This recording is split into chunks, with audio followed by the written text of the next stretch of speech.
Diablo 4's expansion, Vessel of Hatred, is here. And with it comes the new insane class, the Spiritborn. So, while waiting for the expansion to launch, I did decide to make some builds that way I could share them with all of you guys.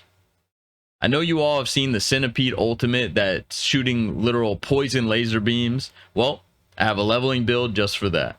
And there will also be a link to this build planner in the description, and there will also be a pinned comment down below the video as well. And without wasting any more time, let's get straight into the build. The skills associated with this Spiritborn build are Withering Fist,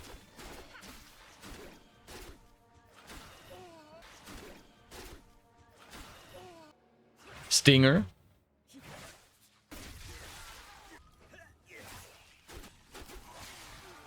Soar,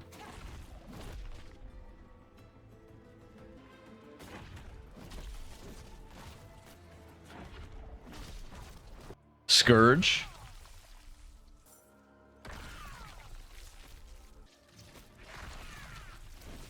Touch of Death,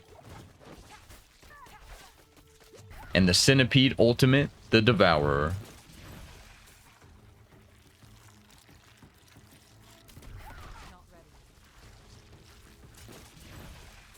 Okay, so I do want to just go over the skill tree as well as the legendary aspects to the gear, and it's going to help with a better understanding of how this build comes together.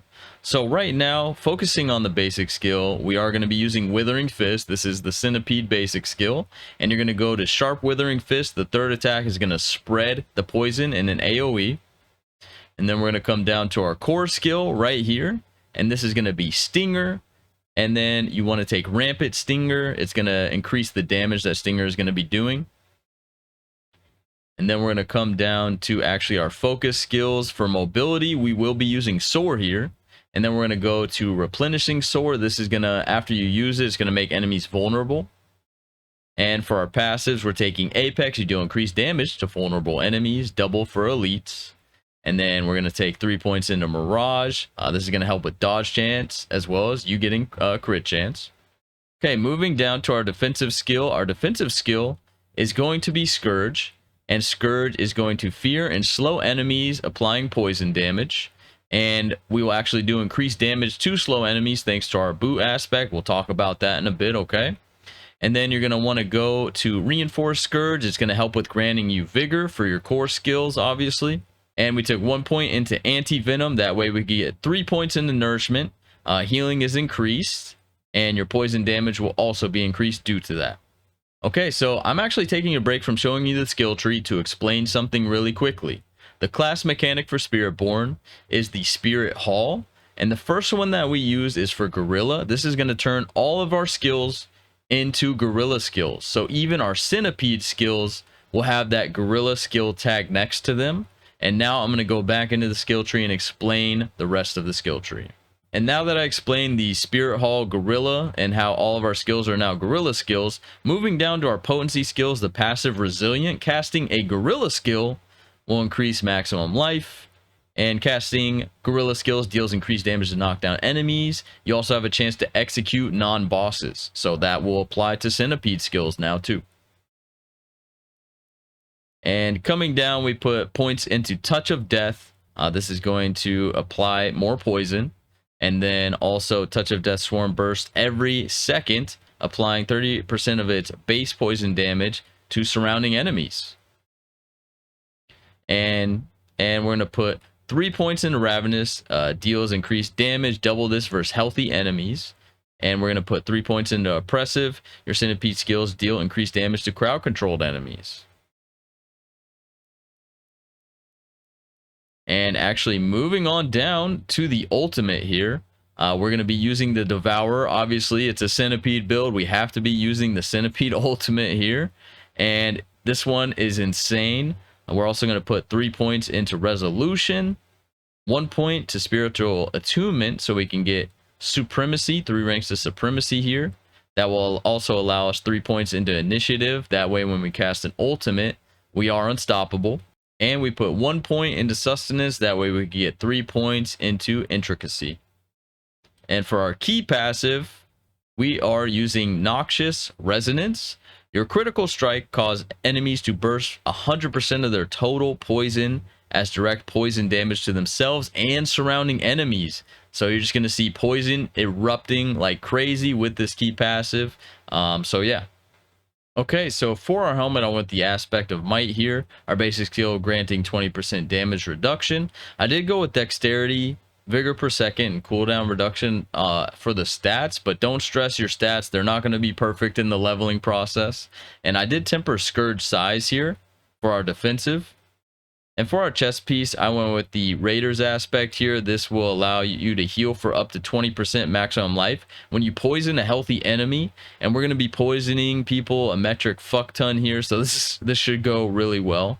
The stats were dexterity, vigor per second, and resistance to all elements. And I also tempered a touch of death healing bonus. So yeah, tons of healing here. Okay, and for our gloves, I went with the insatiable aspect. Kills extend the duration of your active touch of death swarms. When a swarm is replaced early, it bursts for 300% of its damage it would have done. And for the stats, I went with dexterity, attack speed, and chance to make enemies vulnerable. And for the temper, I went with centipede damage here. Just to be safe, we're going to be using centipede skills, doing centipede damage. And for the legendary aspect, I went with the aspect of turbulence. Sora is going to cast Vortex at its landing location and deal increased damage. That way, when you use it, it'll group enemies up, and the poison will be way easier to spread that way.